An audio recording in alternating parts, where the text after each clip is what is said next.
Parle un peu plus haut. Il y a une manifestation anti-corrida là-bas.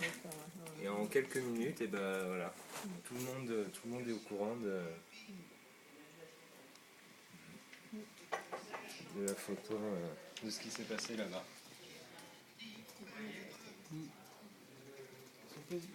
Voilà, ça fait... Alors j'ai vu aussi qu'ils ont tagué l'arène de Lunel dans la nuit. Et très tôt ce matin, les photos étaient postées. Ils ont mis dégénéré et ALF avec en rouge sur les arènes de Lunel, là où c'était annulé. Et quelqu'un a été sur place le lendemain matin, après les dégradations de l'arène, pour prendre un film des arènes vides et le parking vide. Donc ça permet au monde entier, si on diffuse ces vidéos sur Twitter, sur Instagram et sur Facebook, ça permet d'encourager, par exemple, les militants qui sont au Mexique, par exemple. Ça les aide, ça les encourage. Et n'oubliez pas que l'encouragement collectif est infectious. Comment est-ce qu'on dit infectious? Contagieux, merci. Quand il y a une victoire d'un petit groupe au Mexique, et qu'on entend ici en temps réel qu'il y a eu une grosse victoire là-bas, tout d'un coup, on se sent, on fait partie d'une communauté et on peut partager cette victoire. Et le fait de partager des victoires sociales nous permet d'aller beaucoup plus loin. Tous les grands mouvements sociaux dans l'histoire se sont passés comme ça, mais sans les réseaux sociaux. Ça prenait plus longtemps. Pour avoir le week-end, ça prenait très longtemps. Combien de temps ça a pris les travailleurs français pour avoir un week-end? Combien de temps ça a pris, nous, aux États-Unis, pour pouvoir interdire les enfants dans les usines? Ça nous a pris 150 ans pour interdire les enfants dans les usines. Imaginez le mouvement contre le travail forcé des enfants, c'est ça le terme? Imaginez la lutte contre le travail forcé des enfants avec Instagram, Facebook et Twitter. Imaginez combien de temps ça prendrait. Avec des photos diffusées dans le monde entier d'un enfant de 5 ans en train de travailler, de se brûler les mains, de se couper, de mourir dans un incendie. Imaginez. Alors, je vais vous donner le plus bel exemple, qui est une horreur, c'est du Civil Rights Movement.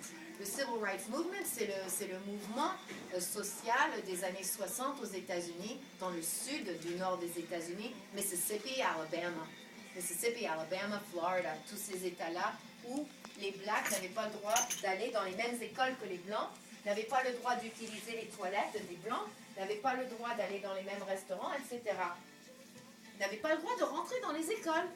C'est quand même incroyable. Ils avaient le droit de voter, mais les Blancs étaient devant en ligne comme ça pour ne pas les laisser voter.